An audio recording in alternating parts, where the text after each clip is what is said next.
میرے محترم بزرگوں، عزیز بھائیوں اور دیش واسیوں، آج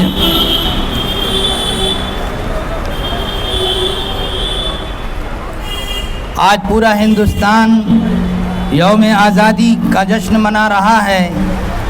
ملک کا کوئی شہر، قصبہ یا گاؤں ایسا نہیں ہوگا جہاں ہندوستان قوم آزادی کی تقریب نہ منا رہی ہو۔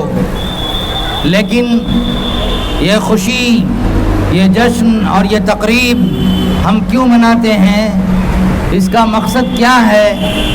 اس پر ہماری گہری نظر ہونی چاہیے۔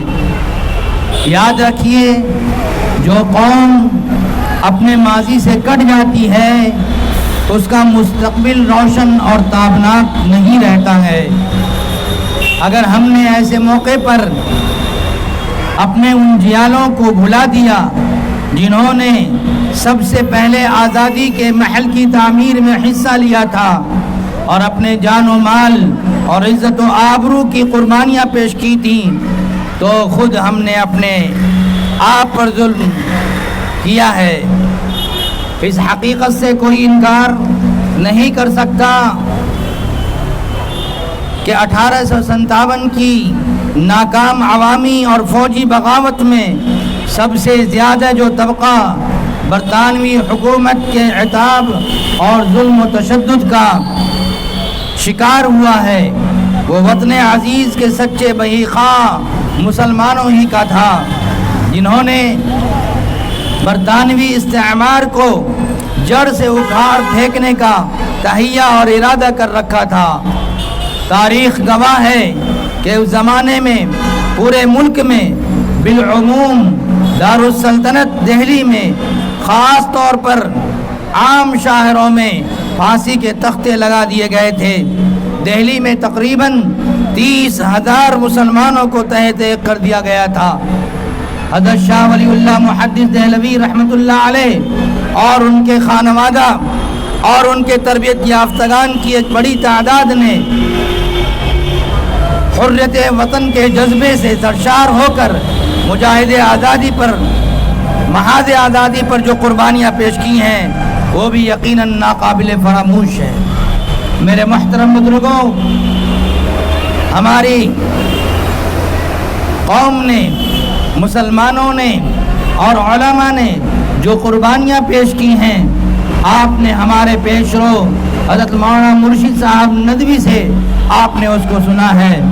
میرے محترم بزرگوں، آج اگر ہم یہ کہیں کہ 1857 سے اس آزادی کی بات اور اس کی بات کہی جاتی ہے، لیکن اگر ہم غور کریں تو 1818 سے لے کر 1831 تک حضرت سید احمد شہید اور حضرت سید اسماعیل شہید رحمۃ اللہ علیہ، یہ وہ دو جانباز سپاہی ہیں جنہوں نے سب سے پہلے آزادی کا علم بلند کیا تھا، اور جب مسلمانوں کے ساتھ وہ ظلم و تشدد کا بازار گرم کیا جا رہا تھا، اس وقت یہ دو جیالے اٹھے اور انہوں نے پورے ہندوستان میں تحریک چلائی اور یہ فتویٰ دیا کہ انگریزوں کے فوج میں بھرتی ہونا حرام ہے، کیونکہ انہوں نے ہمارے ملک کے اندر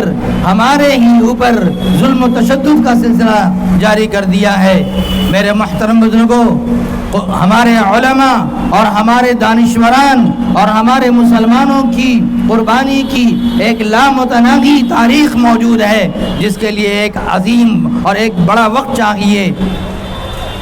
ہم 1818 سے لے کر 1831 تک کی بات کریں یا اس کے بعد 1905 میں برلن میں انقلاب ہند انجمن جو قائم ہوا تھا اور اس میں جو مسلمانوں نے ہندوستان کے انقلاب کی آواز اٹھائی تھی، ہم اس کی بات کریں، یا 1915 میں جو حالات ہوئے ہم اس کی بات کریں، یا 1919 میں جلیانوالہ والا باغ میں جو امرتسر میں ہے وہاں کے حالات کو ہم پیش کریں، یا 1930 میں پشاور میں اور قصہ خانی بازار میں 700 بہادروں کو انگریزوں نے تحت دیکھ کیا، ہم اس کی بات کریں۔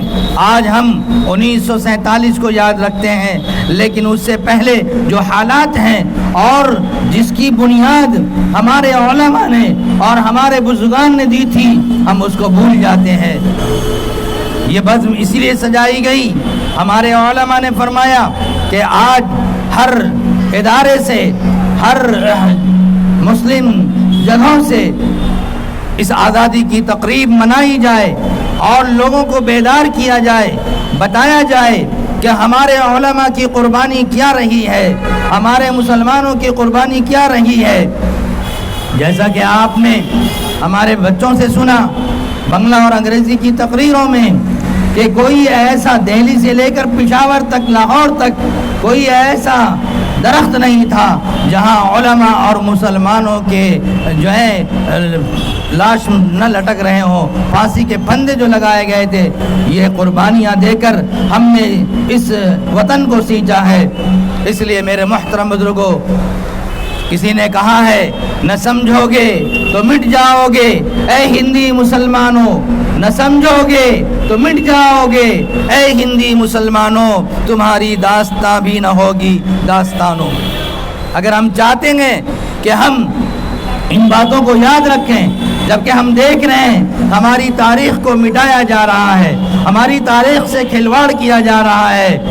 آج ہم نے اس ملک کے لیے، ہمارے آباء و اجداد نے اس ملک کے لیے قربانی دی، انہی قربانیوں کو بھلایا جا رہا ہے۔ اسی لیے کسی نے کہا جب پڑا وقت گلستہ میں تو خون ہم نے دیا، جب پڑا وقت گلستہ میں تو خون ہم نے دیا، جب اب بہار آئی ہے تو کہتے ہیں تیرا کام نہیں ہے۔ اس لیے اپنے اندر وہ جذبہ، وہ یقین، وہ عمل پہم اپنے اندر جذبہ پیدا کرے۔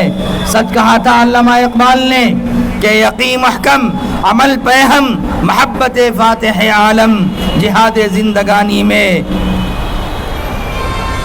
یہ ہے مردوں کی شمشیریں۔ میرے محترم بزرگوں، اسی لیے ہمارے رگ و ریشے میں، ہمارے اندر وہ جذبہ، وہ قربانی سرشار ہے، ہم اس کو کام میں لائیں۔ ہمارے آباء و اجداد نے جو قربانیاں دی ہیں ان کی تاریخ کو پڑھیں، ان کی تاریخ کو سنیں اور پھر اپنے اندر وہ جذبہ پیدا کریں۔ میں نے جیسا کہ شروع میں عرض کیا کہ جو قوم ماضی سے کٹ جاتی ہے اس کا مستقبل روشن اور تابناک نہیں ہوتا ہے، وہ اندھیریوں میں زندگی گزارتی ہے۔ اگر ہم چاہتے ہیں کہ ہمارا روشن مستقبل ہو، ہمارا مستقبل روشن ہو، تو ہمیں اپنے اسلاف کی ان تاریخ کو یاد رکھنا ہوگا کہ جب وقت پڑا ہے ہم نے سر کٹایا ہے، ہم اسی جذبے کے ساتھ سرشار ہیں، اور اگر اسی جذبے کو ہم آگے لے کر چلیں گے تو انشاءاللہ ہم کامیاب ہوں گے۔ اور ہمارے علماء نے صرف ہندوستان کی آزادی کے لیے ہی قربانی پیش نہیں کی، بلکہ ان کے پیچھے یہ مقصد تھا کہ ہم اس ہندوستان کے اندر، اس ملک کے اندر اپنی تشخص کے ساتھ، اپنی شریعت اور سنت پر عمل کرنے کے ساتھ، اپنے مومنانہ صفات کے ساتھ ہم قائم رہیں، اور اس کے لیے ہمارے علماء نے قربانیاں دی ہیں۔ جب ہندوستان کو آزادی مل گئی، جو جہاں بوریے پر تھے پھر وہ بوریے پر چلے گئے۔ بھارت رتن ایوارڈ کے لیے جب مولانا محمود الحسن کا نام آیا تو انہوں نے کہا کہ ہم نے اللہ کے لیے سب کام کیا تھا، اللہ ہمیں یہ صلہ دیں گے، ہمیں کسی ایوارڈ کی کوئی ضرورت نہیں ہے۔ میرے محترم بزرگوں، ہمارے بزرگوں نے صرف اللہ کی رضا کے لیے کام کیا ہے، اور ہر موڑ پر دکھلایا ہے کہ اے مسلمانوں، اگر تم مومنانہ صفات کے ساتھ رہو گے، اگر ایمان کا جذبہ تمہارے اندر رہے گا تو تم ہر جگہ کامیاب رہو گے۔ قرآن ہمیں ببانگ دوہریے کہتا ہے وَلَا تَهِنُوا وَلَا تَحْزَنُوا وَأَنْتُمُ الْأَعْلَوْنَ إِن كُنتُم مُّؤْمِنِينَ۔ غم مت کرو، اداس مت ہو، شرط یہ ہے کہ تم مومن رہو تو تم ہی بلند رہو گے۔ اگر ہم بلندی چاہتے ہیں، کامیابی چاہتے ہیں، تو ہمیں وہی جذبہ قربانی جو اسلام نے دیا ہے، جو قرآن نے دیا ہے، اور جس پر چل کر ہمارے اسلاف نے، ہمارے بزرگان دین نے ہندوستان کو انگریزوں کے استبداد اور ظلم سے جو ہے آزادی دلائی ہے وہی جذبہ ہمیں لینا پڑے گا۔ آزادی کا مطلب یہ نہیں ہے کہ ہم جھنڈا لہرا لیں، ہم کچھ ترانے گا لیں، ہم جو ہے اور جو کچھ کر لیں، خوشیاں منا لیں۔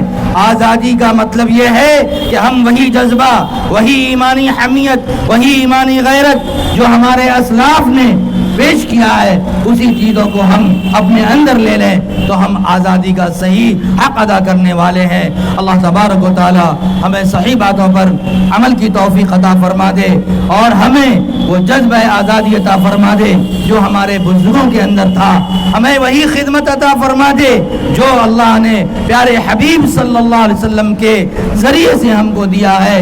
انشاءاللہ ہم اس پر کاربند رہیں گے اور آگے اسی چیز کو لے کر چلیں گے۔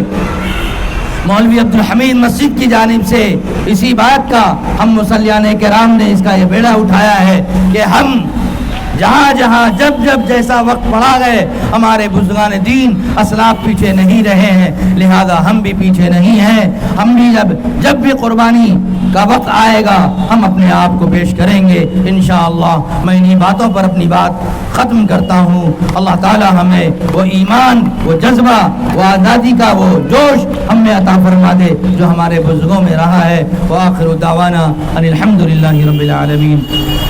السلام علیکم ورحمۃ اللہ۔